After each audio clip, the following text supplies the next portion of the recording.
अस्सलाम वालेकुम my YouTube friends. उम्मीद करती हूँ आप सब खैरियत से होंगे।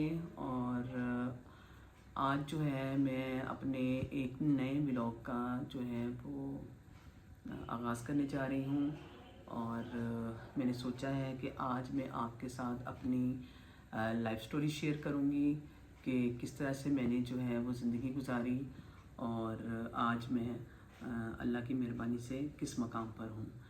ये सारा मैं आज आपको इंशाल्लाह अपने आज के व्लॉग में बताऊंगी।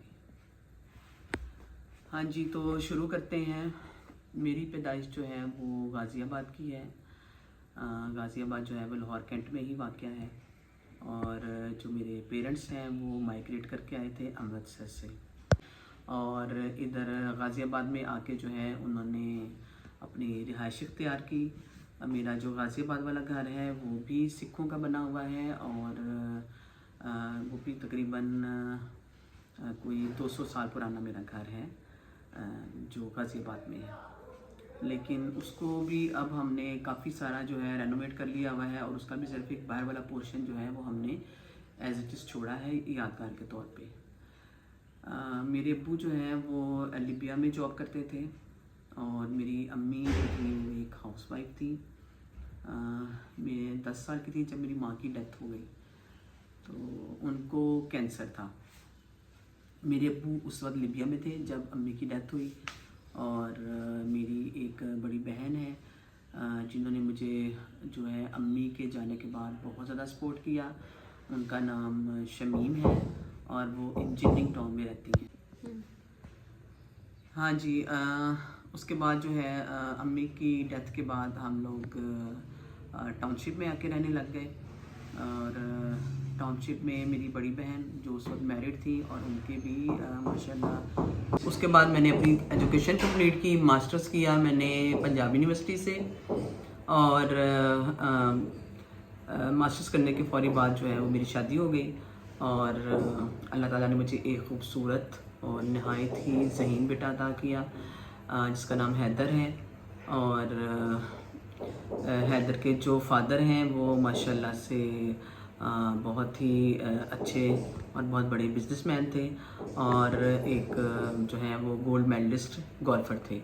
मेरे ससुराल वाले जो हैं इनका ताल्लुक़ गुज्जर फैमिली से है। और मेरे ससुर जो हैं वो भी गोल्फर थे और कोचिंग भी करते थे वो। और इसके अलावा मेरे जो देवर जेठ वगैरह हैं वो सब गोल्फ खेलते हैं। और इस माशाल्लाह बड़ा अच्छा टाइम गुजरा था। मेरे ससुराल वाले भी बहुत अच्छे, बहुत ही कोऑपरेटिव हैं। मेरी नंदें स्पेशली उन्होंने मुझे बहुत सपोर्ट किया। जब मैंने अपनी जॉब करने का इजहार किया तो उन्होंने मुझे फुली सपोर्ट किया। मेरे हस्बैंड जो हैं वो इस हक़ में नहीं थे, वो कह रहे थे कि हम माशाल्लाह इतना अर्न कर लेते हैं कि तुम्हें जॉब की ज़रूरत नहीं है। लेकिन मेरी ख्वाहिश थी कि मैं जॉब करूं क्योंकि मेरा बेटा स्कूल गोइंग हो गया था और दूसरा कोई बच्चा भी नहीं था। तो मैंने सोचा कि मैं जो है अपना जो टाइम है वो अच्छे तरीके से स्पेंड कर सकूं और अपनी जो एजुकेशन है उसको जो है वो मैं यूटिलाइज़ करूं। तो मैंने टीचिंग स्टार्ट कर दी। जैसे मैंने कल आपको दिखाया अपना स्कूल, मेरे स्कूल का नाम Nawaz Sharif model girls high school है और माशाल्लाह से बहुत ही अच्छा और बड़ा स्कूल है। ये निकलसन रोड पे है और इसे महकमा औकाफ जो है वो लुक आफ्टर करता है। हैदर स्कूल गोइंग हो गया, मैंने जॉब स्टार्ट की और बताया आपको। तो उसके बाद जो है जब Haider I think 7th class में था कि उसके फादर जो हैं उनको ब्रेन हेमरेज हो गया। तो काफ़ी ट्रीटमेंट कराया उनका लेकिन वो नहीं सेहतियाब हो सके वो। और आहिस्ता आहिस्ता जो थे वो बेड रिडन हो गए और 6 साल जो हैं वो फिर बेड पर ही रहे। तो तब मैंने खुदा का बहुत शुक्र अदा किया कि अल्लाह ताला ने उस वक्त मेरे से बहुत अच्छा फ़ैसला कराया और मैंने जॉब कर ली। तो मैं फिर माशाल्लाह अपने घर को जो है सपोर्ट करने लग गई। हस्बैंड का ज़ाहिर है जब सेहत ही नहीं रही तो फिर बिज़नेस कहाँ से रहना था। जो कुछ था हमारे पास सेविंग थी वो भी उन पे लग गई। और फिर जो है मेरे पास सिर्फ मेरी एक जॉब ही थी जिससे मैंने अपना घर भी चलाना था और अपने बच्चे को भी पालना था। तो 6 साल वो बेड पे रहे। उसके बाद फिर उनकी 2016 में डेथ हो गई और अब तकरीबन 8 साल उनकी डेथ को भी हो गए हैं। तो तब से लेके आज तक मैं खुद ही अपने घर को चला रही हूँ। अपने बच्चे को मैंने पढ़ाया, मेरे बच्चे ने माशाल्लाह DPS स्कूल से टॉप किया मैट्रिक में, फिर वो GC कॉलेज चला गया, वहाँ भी उसने माशाल्लाह बहुत अच्छे मार्क्स में जो है वो FSC की, और उसके बाद फिर फास्ट यूनिवर्सिटी से उसने सॉफ्टवेयर इंजीनियरिंग की, और माशाल्लाह वो बड़ी अच्छी जॉब पे फिर लग गया। और उसके बाद जो है मैंने उसकी शादी कर दी, क्योंकि एक ही बच्चा था मेरा, और मैंने सोचा कि माँ बेटा हम अकेले होते हैं तो चले हमारे घर में भी थोड़ी रौनक आ जाएगी। शादी की बेटे की, और उसको लेके फिर मैं सेपरेट हो गई। 24 साल जो है मैंने अपने ससुराल में गुजारे, जॉइंट फैमिली सिस्टम में रही। और मैं तो स्कूल बेटे को पढ़ा रही थी, उसी दौरान जो है वो मुझे हेपेटाइटिस C हो गया। यकीन माने वो मेरे लिए बहुत एक लाइफ का टफ पीरियड था, क्योंकि बच्चे को लुक आफ्टर करने वाली अकेली मेरी ज़ात थी अल्लाह के बाद, और उसको फाइनेंशियली मैं ही सपोर्ट कर रही थी। तो मेरे लिए वो बहुत मुश्किल टाइम था मेरी ज़िंदगी का। मैंने यकीन माने बहुत ज़्यादा ट्रीटमेंट करवाए उसके, तो लेकिन मुझे आराम नहीं आया। कोई तकरीबन 2006 में मुझे डायग्नोज हुआ, और 2009 में 9 तक मैं डिफरेंट डॉक्टर्स के पास जाती रही, एलोपैथिक, होम्योपैथिक, ये सारे ट्रीटमेंट मैंने करवाए, और लेकिन मुझे आराम नहीं आया। फिर उसके बाद जो है मैंने इंटरफेरॉन जो है वो मैंने लगवाए। 72 इंजेक्शन होते हैं, आप सबको पता ही होगा, काले गिरकान के। तो जाहिर सी बात है मेरी कोई फाइनेंशियल हालत इतनी अच्छी नहीं थी कि मैं डॉक्टर्स के पास जा के डेली इंजेक्शन लगवाती। तो मैंने 1-2 इंजेक्शन लगवाए, और उसके बाद जो है मैंने हौसला करके खुद से ही अपने पेट में इंजेक्शन लगाने शुरू कर दिए, और इस तरह जो है मैंने 72 टीके ऑन ड्यूटी लगाए। यानी मैं ड्यूटी भी करती थी स्कूल में जाके, और इंजेक्शन भी लगवाती थी, और साथ अपने बेटे को जो है उसको भी लुक आफ्टर करती थी।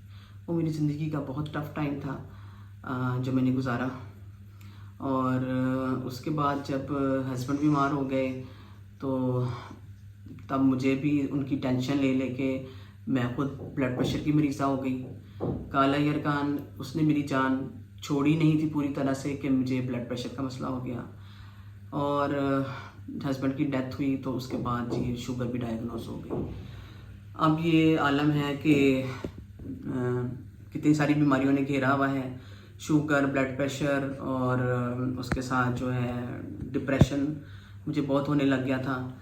और फिर डिप्रेशन के लिए भी मैं साइकेट्रिस्ट के पास गई, और डिफरेंट न्यूरोलॉजिस्ट के पास गई, उसकी मेडिसिन ली। अल्हम्दुलिल्लाह अब बेहतर है काफ़ी मेरा डिप्रेशन भी, और BP शुगर की भी मेडिसिन खा रही हूँ, और वो भी अल्हम्दुलिल्लाह कंट्रोल है।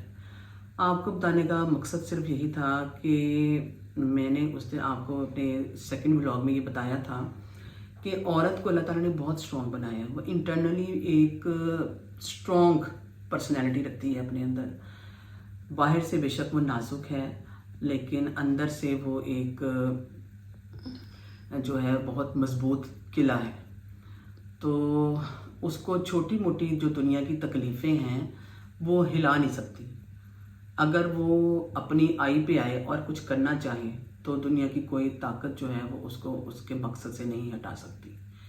मेरी ज़िंदगी का जो मकसद था वो यही था कि मुझे अल्लाह ताला ने एक बेटा दिया है, तो मैंने उसको at any cost brought up करना है, और अच्छे तरीके से करना है। तो यकीन माने इतनी बीमारियां, इतनी परेशानियां, शोहर की बीमारी, अपने लिए इतनी जो मेरी बीमारियां थी, उन सब के साथ मैंने अपनी लाइफ के साथ जो है वो फाइट की, स्ट्रगल की, और मैंने अपनी सारी बीमारियों को हराया, और अपनी सारी मुश्किलात को भी हराया अपने अल्लाह की मदद से। मेरा किसी ने इस सारी स्ट्रगल में जो है वो साथ अगर दिया, तो मेरे अल्लाह ने दिया, बहुत ज़्यादा साथ दिया, और अब तक दे रहा है। उसके बाद मेरी बहन है जो जिनका मैंने आपको बताया कि जब अम्मी की डेथ हुई तो फिर वो हमारे पास ही आ गई थी, उन्होंने मुझे बहुत सपोर्ट किया। तो अल्हम्दुलिल्लाह आज एक अच्छी ज़िंदगी गुजार रही हूँ, और अभी तक अल्हम्दुलिल्लाह जॉब भी कर रही हूँ। तो आपसे मेरी ये दरख्वास्त है कि आप लोग मेरी सेहत के लिए दुआ करें कि अल्लाह ताला मुझे सेहत दे, और मैं ऐसे जो है अपने डेली रूटीन के जो मामलात हैं उनको अच्छे तरीके से मैं निभा सकूं। जी फ्रेंड्स, ये थी मेरी लाइफ स्टोरी जो मैंने आपके साथ शेयर की। अभी और बहुत सारी बातें थी जो मैंने स्किप कर दी, वरना वीडियो बहुत लंबी हो जाती। लाइफ स्टोरी आपके साथ शेयर करने का मकसद सिर्फ यही था कि ज़िंदगी में मुश्किलात और अप एंड डाउन्स आते रहते हैं, इंसान को घबराना नहीं चाहिए। और मेरा ख़ास तौर पर अपनी बहनों के लिए ये पैगाम है कि अगर उनकी ज़िंदगी में खुदा न खास्ता कोई प्रॉब्लम है, उनके हस्बैंड उनके साथ नहीं हैं या उनके साथ कोई कोऑपरेट करने वाला नहीं है, तो खुदा की ज़ात पे यकीन रखें, खुद आगे बढ़ें और जो है अपने लिए रास्ते तलाश करें।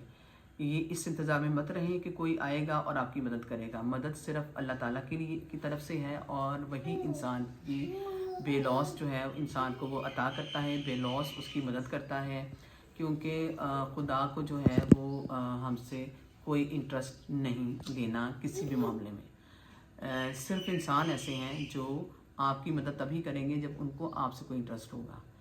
तो खुदा पे यकीन रखें और बहुत ज़्यादा यकीन रखें और ज़िंदगी में आगे बढ़ें। कोई मुश्किल, कोई परेशानी आए तो आपने घबराना नहीं। और मेरी लाइफ स्टोरी से मैं उम्मीद करती हूँ कि आप लोगों को बहुत कुछ सीखने को मिलेगा। और आपको मेरी स्टोरी कैसी लगी कमेंट्स में ज़रूर बताइएगा और लाइक और शेयर करना मत भूलिएगा। और जो मेरे चैनल पे नए हैं वो प्लीज़ मुझे सब्सक्राइब करें। Thank you. अल्लाह हाफिज़।